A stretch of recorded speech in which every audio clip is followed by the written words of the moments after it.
ঠিক আছে, আচ্ছা আমরা আজকে স্পিকিং নিয়ে কথা বলবো। স্পিকিং টেস্ট সম্পর্কে কারো কোনো আইডিয়া থাকলে একটু আপনাদের টেবিলে শেয়ার করবেন, যদি কোনো আইডিয়া থাকে। আপনার হয়তো কিছুটা আছে, একটু ওনাদের বলেন এই পাশে যদি কারো আইডিয়া থাকে যে স্পিকিং এক্সামটা কী কেমনে হয়, আপনাদের কোনো আইডিয়া থাকলে বলতে পারেন।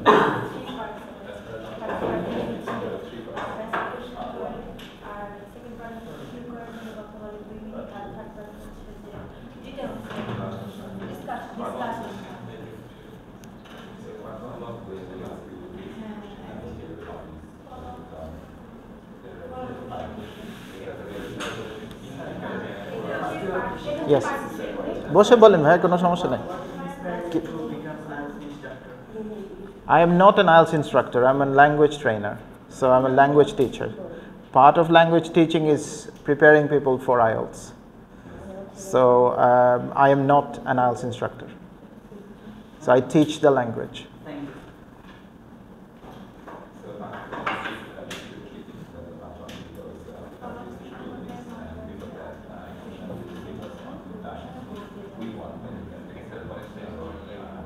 আপনাদের বোধহয় আইডিয়া নাই আর কি। আচ্ছা, শিওর।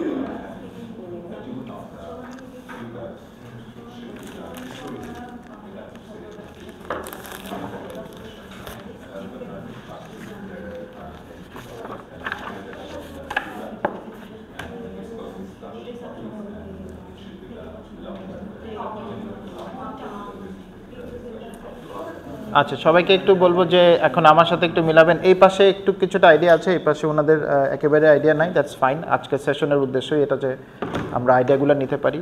আপনাদের যে আইডিয়াটা আছে এটা আমার সাথে ক্রস চেক করে নিতে পারেন, ঠিক আছে? সো আইএলস যে স্পিকিং পরীক্ষাটা হয়, এই পরীক্ষাটায় 3টা পার্ট থাকে এবং এটা আইএলসের সব থেকে ছোটো পরীক্ষা। দ্যাট ইজ এই পরীক্ষাটা দিতে 11 থেকে 14 মিনিট সময় লাগে। বাট 11 থেকে 14 মিনিট কিন্তু ফিক্সড, বিকজ এর থেকে বেশি টাইম যদি কোনো এক্সামিনার নেয় তাহলে তাকে রিটেন এক্সপ্লেনেশন দিতে হয় যে কেন সে 15-16 মিনিটস নিল। এটা IDP to British Council vary করে। সো ব্রিটিশ কাউন্সিলে এটা অনেক বেশি স্ট্রিক্ট, আইডিপিতে কিছুটা এটাতে শিথিলতা আছে। মিনিং ওদের এক্সামিনার চাইলে 15-16 মিনিট যেতে পারে, ওটার জন্য কোনো এক্সপ্লেনেশন দিতে হয় না, কিন্তু আমাদেরকে এটা দেওয়া লাগে। এটা বলার এটা রিজন, এর কারণ হচ্ছে আপনারা অনেক সময় তো শুনে থাকবেন যে এক্সামিনার অনেক তাড়াহুড়া করে বা সেন্টেন্সগুলো শেষ করতে দেয় না, কোয়েশ্চেনের আনসারগুলো শেষ করতে দেয় না। এর কারণ এটা না যে আপনার উত্তর ভুল হচ্ছে, অথবা আপনি উত্তর ঠিকমতো দিতে পারছেন না, অথবা আপনি প্রশ্ন ঠিকমতো বুঝতে পারছেন না, বিষয়টা তা না। বিষয়টা হচ্ছে তাকে এই 14 মিনিটসের ভিতরে জাজ করতে হয় যে আপনাকে কত ব্যান্ড স্কোর দিতে হবে। এই জন্য সে যত বেশি প্রশ্ন করতে পারে তত তার জন্য সুযোগ আসে যে কীভাবে ব্যান্ড স্কোরটা আমরা এনশিওর করতে পারি। 3টা পার্টের ভিতরে প্রথম পার্ট যেটা, এটাকে আমরা পার্ট 1 বলি। পার্ট 1-এ আপনাকে কিছু পার্সোনাল কোয়েশ্চেন করা হয়, বাট এগুলা পার্সোনাল কোয়েশ্চেন এরকম না যে আপনি কোথায় জব করেন, আপনি ম্যারিড নাকি আনম্যারিড, এই ধরনের কোনো প্রশ্ন না। এগুলি খুব সিম্পল প্রশ্ন। প্রত্যেকটা এক্সাম শুরুই হয় হচ্ছে আপনাকে জিজ্ঞেস করবে ইদার আপনি কি ওয়ার্কিং পারসন নাকি স্টুডেন্ট, অথবা আপনার হোম টাউন, এই দুইটার একটা দিয়ে স্টার্ট করতে হয়, মানে এটা রুলস। তার মানে এই 3টা প্রশ্ন কিন্তু কমন, হোম টাউন, স্টুডেন্ট অথবা ওয়ার্ক, এটা দিয়ে এক্সাম শুরু করতে হয়। তো এখানে 3-4টা প্রশ্ন থাকে।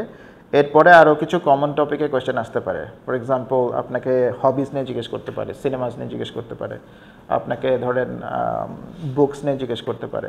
সো এরকম কমন কিছু কোয়েশ্চেন এরিয়া থাকে। এজন্য স্পিকিং পার্ট 1-এ বেশিরভাগ সময় টপিকগুলি ফ্যামিলিয়ার টপিক হয়, যেসব বিষয়ে যে কেউ কথা বলতে পারে।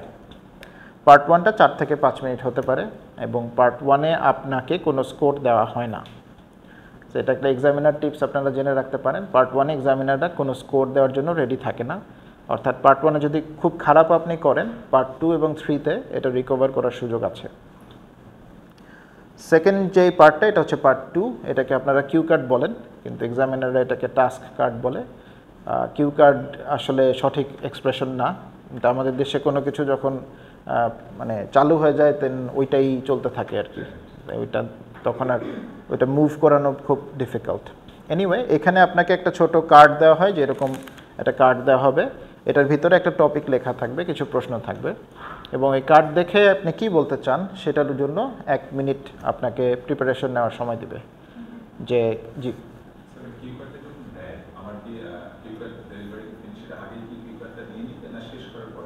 এখন এটা আসলে আগে রেলেভেন্ট ছিল, আগে যখন আমরা ফেস টু ফেস পরীক্ষা নিতাম। এখন 90% exam computer delivered, that is আপনাকে ভিডিও কনফারেন্স এক্সাম দিতে হবে। সো এইসব ক্ষেত্রে কিউ কার্ড সরাই নেওয়ার কোনো সুযোগ নাই। ইনফ্যাক্ট আপনি ফিজিক্যাল কোনো কিউ কার্ডও পাবেন না, স্ক্রিনে কিউ কার্ড দেখানো হবে। তো ওই কিউ কার্ডটা সরাই নেওয়া হয় না। আগে সেটা একটা প্রবলেম ছিল, কিন্তু যেটা আমরা এখানেও শিখাই বা আমি এনকারেজ করি সেটা হচ্ছে ইফেক্টিভভাবে নোট যদি নিতে পারেন তাহলে আপনার কিউ কার্ড নিয়ে গেলেও কি না নিলেও কি, আপনার নোট যেহেতু আছে, নোট নেওয়ার এখতিয়ার এক্সামিনারের নাই, নোট দেখে আপনি চাইলে কথা বলতে পারবেন। সো এখানে আপনার 3 মিনিটস মতো লাগে, 2 মিনিট কথা বলতে হয়। যে একটা কমন মিস্টেক সবাই করে সেটা হচ্ছে যে নিজে নিজে থেমে যায়, কারণ আপনার কাছে হলো কোন ধরনের স্টপ ওয়াচ বা এগুলি থাকে না। তো অনেক সময় নিজের হয়তো বা মনে হয় যে না 2 মিনিট বলে ফেলছে এরকম জিনিস, কিন্তু মনে রাখবেন এক্সামিনার যদি না থামায় তার মানে আপনি 2 মিনিট বলেন নাই। সো এক্সামিনার থামানো পর্যন্ত আপনাকে কথাটা চালিয়ে যেতে হবে। পার্ট 3-তে পার্ট 2 এর সাথে কানেক্টেড কিছু কোয়েশ্চেন করা হয়, এবং পার্ট 3 আপনার সবথেকে রিওয়ার্ডিং পার্ট অথবা সবথেকে ডেঞ্জারাস পার্ট। বিকজ যদি কোনো কারণে আপনার কিউ কার্ড কমন পড়ে, বাংলাদেশে এটা একটা বড় বিষয়, কমন পড়ে নাকি না, তাহলে আপনার কিউ কার্ড হয়তো ভালো হবে। যদি কিউ কার্ড ভালো হয় অর্থাৎ আপনি মুখস্থ করে বলছেন কি না, এইটা এক্সামিনারকে তখন জাজ করতে হয়। এই জন্য পার্ট 3 কোয়েশ্চেনগুলো সে একটা চলুক, একটা চললেই হবে, যথেষ্ট মানুষ নাই, একটা বন্ধ করে দেন। সো সেক্ষেত্রে এক্সামিনার টেস্ট করতে চায় যে আপনি পার্ট 2-তে যে ফ্লুয়েন্সিটা দেখালেন এটা কি জেনুইন কিনা। সেটা পার্ট 3-তে যদি ধরে রাখতে না পারেন তাহলে স্কোর কমে যাবে। আর যদি সেটা ধরে রাখতে পারেন বা তার থেকেও ভালো করেন, ধরেন পার্ট 2-তে অত ভালো করতে পারেন নাই কিন্তু পার্ট 3-তে ভালো করেছেন, তাহলে স্কোর আপনাকে ইনক্রিজ করে দেওয়া হয়। সো পার্ট 3টা আপনাদের জন্য এটা খুব ইম্পর্টেন্ট সেকশন হতে পারে। এই হচ্ছে 3টা পার্ট, এবং 11 থেকে 14 মিনিটের মধ্যে পরীক্ষাটা দিতে হয়, খুব দ্রুতই শেষ হয়। যাদের কথা বলার টুকটাক অভ্যাস আছে তারা খুব ভালো করে, যাদের কথা বলার একদমই অভ্যাস নাই তাদেরকে বেশ একটু স্ট্রাগলেই পড়তে হবে, কারণ টানা 2 মিনিট ইংরেজিতে কথা বলার অভ্যাস আই থিঙ্ক বেশিরভাগেরই নাই। I don't know, I might be জাজিং, হতে পারে কারো আছে, কিন্তু you have to speak for 2 minutes. এখন আসেন বাংলাদেশে যেই আজকের সেশনে আসা সবথেকে ইম্পর্টেন্ট বিষয় হচ্ছে আমার হাতে যেই কাগজটা আছে এইটাকে এই প্রিন্টে করার কারণ কি? কেউ একজন? না, ডেঞ্জার না। রেড প্রিন্টে করার কারণ হচ্ছে এটা আপনার কাছে থাকবে, এইটা কেউ ফটোকপি করতে পারবে না। এইটা ফটোকপি করলে কালো আসবে, ঠিক আছে?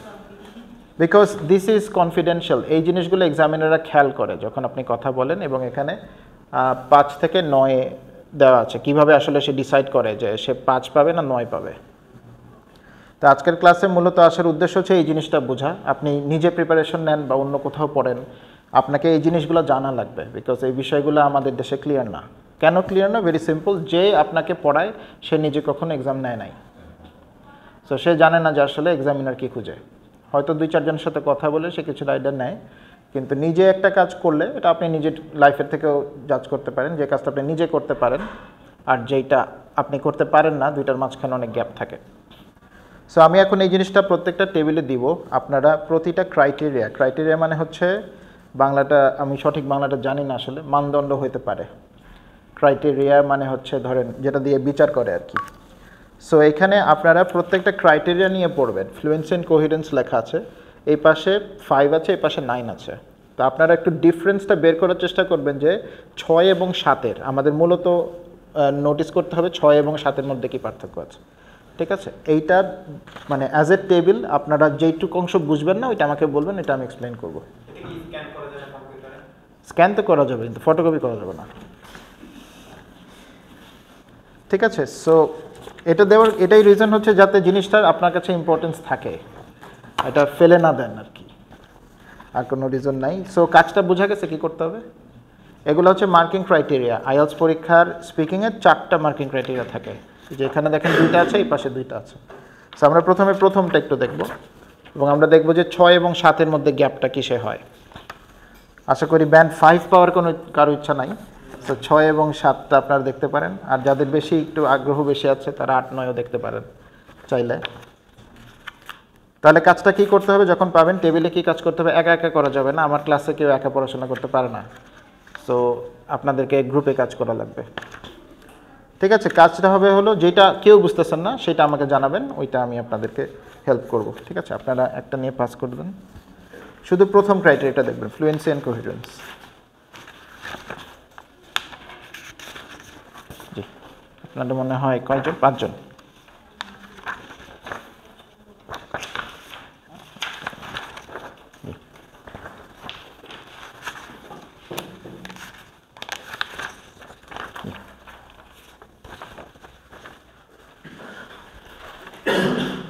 তো আমি আপনাদেরকে 3 মিনিট সময় দেব। লেখাটা একটু ঝাপসাই, কারণ এটা আসলে আমাদের প্রিন্ট করার কোনো অনুমতি নাই। বুঝতে না পারলে আমাকে বলেন, আমি পড়ে দিতে পারি আপনাকে, অথবা আপনি সাদাটা দেখতে পারেন।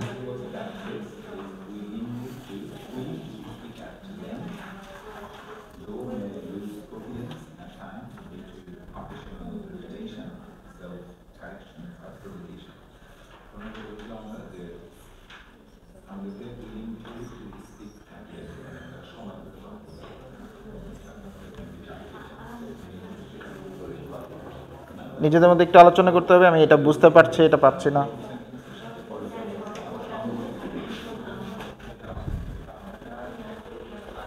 অনিমা একটা ফ্রি ক্লাস ফিডব্যাক গেছে, দেখেন ওইটা মাঝখান থেকে কিন্তু 2 ভাগ হবে, মানে একইটাতে 2টা শিট আছে। জি, একই জিনিস, মানে মাঝখান থেকে কেটে ফেলবেন।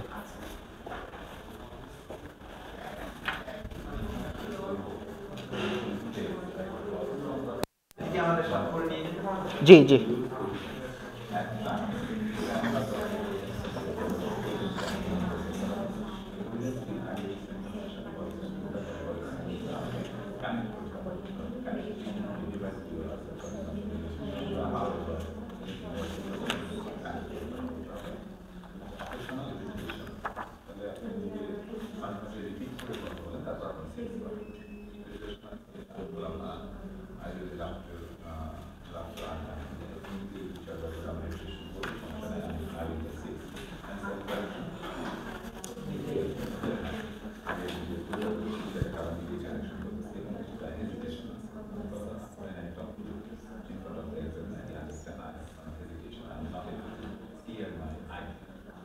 আচ্ছা, মোটামুটি আমি যদি একটু সামারি করতে যাই, তাহলে ব্যান্ড 6 এবং ব্যান্ড 7-এর মধ্যে ডিফারেন্স হচ্ছে সেলফ কারেকশন এবং হেজিটেশন। দ্যাট মিন্স যারা 7 পায় ওদের সেলফ কারেকশন এবং হেজিটেশনটা কম থাকে, কিন্তু কম থাকে, রিমেম্বার নট 0, থাকেই না এটা না, হেজিটেশন থাকতেই হবে, প্রত্যেকটা মানুষ মাত্রই হেজিটেশন থাকবে। এবং ইভেন আপনি যদি ব্যান্ড 9 খেয়াল করেন, দেখবেন যে any hesitation is content related লেখা আছে, দেখেন সেকেন্ড পয়েন্টে, ইভেন ব্যান্ড 9-এ দেখেন। তার মানে যে ব্যান্ড 9 পাচ্ছে সেও কিন্তু হেজিটেট করছে, কিন্তু সে কন্টেন্ট রিলেটেড, মানে সে সময়টা নিচ্ছে সে কিভাবে গুছায় বলবে এইটার জন্য, এটা ল্যাঙ্গুয়েজ বা সেন্টেন্স তৈরি করার জন্য না। এক্সামিনার এই পার্থক্যটা বুঝতে পারে। তাইলে একটা ভুল ধারণা কি ভাঙা গেল কিনা যে হেজিটেশন করলে আপনি ব্যান্ড 5, এরকম কোনো কথা নাই। দ্যাট ইজ হেজিটেশন করা যাবে, কিন্তু যতটা কম পারা যায়, সেটা হচ্ছে আমাদের উদ্দেশ্য। আরও কিছু বিষয় খেয়াল রাখার, রেপিটেশন বলতে এইটার সাথে পরের অংশটার কানেকশন আছে, লেক্সিক্যাল রিসোর্স, যারা নতুন শব্দ তারা পাশে লিখে রাখতে পারেন, এটা মানে হচ্ছে ভোক্যাবুলারি। লেক্সিক্যাল রিসোর্স মানে হলো ভোক্যাবুলারি। রেপিটেশন বলতে ওরা বোঝায় যে প্রশ্নে যে শব্দটা ব্যবহার করা হচ্ছে সেই শব্দটাই আপনি ইউজ করছেন কিনা আপনার সেন্টেন্স তৈরি করার জন্য, সেই ক্ষেত্রে এটাকে রেপিটেশন ধরা হয়। দ্যাট মিন্স প্রশ্নের শব্দগুলিকে আমি যেন রিপিট না করি, সেইটা এক্সামিনার এক্সপেক্ট করে। হাউএভার আমাদের দেশে যেটা ভুল শেখানো হয় সেটা হচ্ছে যে প্রশ্নে যে শব্দটা আছে সেটা সিনোনিম ইউজ করতে হবে। এখন এইটা সবসময় পসিবল হয় না, আপনাকে রিয়েল টাইম ওই শব্দের সিনোনিম মাথায় নাও আসতে পারে। সো এক্সামটা আসলে এত হার্ড না যতটা হার্ড হিসেবে দেখানো হয়। ফর এক্সাম্পল, আপনাকে কেউ বললো যে ডু ইউ লাইক মিউজিক, এখন আপনাকে শেখানো হলো যে না, ইয়েস আই লাভ মিউজিক বলবেন, লাইকের জায়গায় লাভ বলবেন। এখন আমার মাথায় ইনস্ট্যান্টলি না আসলে আমি কী করবো, আমার লাইকও তো চলে আসতে পারে। এর থেকে সহজ উপায় হচ্ছে বলা ইয়েস আই ডু। সো তখন আপনি কি করছেন, কোনো শব্দ রিপিটও হচ্ছে না, আবার আপনি রেপিটেশনের স্কোরও ড্রপ হচ্ছে না। সো বিষয়গুলো কিন্তু এত কঠিন না যতটা করা হয়। ইটস বিকজ বেশিরভাগ প্রতিষ্ঠানের উদ্দেশ্য থাকে আপনাকে 6 থেকে 7 মাস আটকায় রাখা এবং রিপিটেডলি আপনার থেকে পেমেন্ট নেওয়া, এই হচ্ছে তাদের উদ্দেশ্য। আরেকটা উদ্দেশ্য হলো তাদের জ্ঞানটা কিছুটা কম আছে, বিকজ সে নিজে কখনো পরীক্ষা দেয় নাই, সো সে যেটা বুঝে ওইটাই সে বলে আর কি। সো মনে রাখবেন ফ্লুয়েন্সি অ্যান্ড কোহিরেন্স হচ্ছে আপনার প্রথম ক্রাইটেরিয়া, যেটা থেকে চাইলে ব্যান্ড 8 উঠানো পসিবল। আপনি যদি 8-এর ক্রাইটেরিয়াটা দেখেন লেখা আছে speaks fluently with occasional repetition. তারপরেও দেখেন কিছু রেপিটেশনের স্পেস কিন্তু আছে, ওকেশনাল, মাঝে মধ্যে উনি রিপিট করে, সবসময় না। ওর সেলফ কারেকশন, এবং দু এক সময় নিজেকে ঠিকও করে, এরপরেও কিন্তু 8 দেওয়া হচ্ছে। তারপর লেখা আছে দেখেন hesitation is usually content related, মানে সে চিন্তা করে কথা বলে। এইটা এক্সামিনাররা পছন্দ করে, যে আন্দাজে বলা শুরু করলো, কারণ বিষয়টা বুঝতে পারছেন কিনা যে মুখস্থের সাথে এটার গ্যাপটা, যে মুখস্থ করে সে কিন্তু ভাববে না। তো বেশিরভাগ কোচিং সেন্টার বা ল্যাঙ্গুয়েজ সেন্টারে যেটা করা হয়, আপনাকে হচ্ছে বলে এইটা পড়তেই থাকেন। তো পড়তেই থাকলে কি হবে, ওই প্রশ্নটা আসলে আপনি পড়তেই থাকেনের মতো অ্যান্সার দিবেন, আরেকটা প্রশ্ন যখন একটু চেঞ্জ করে দিবে তখন আর ওই স্পিডটা আসবে না, তখন কিন্তু এই যে ব্যান্ড 6-এ চলে যাবে। দেখেন 6-এ কি লেখা আছে,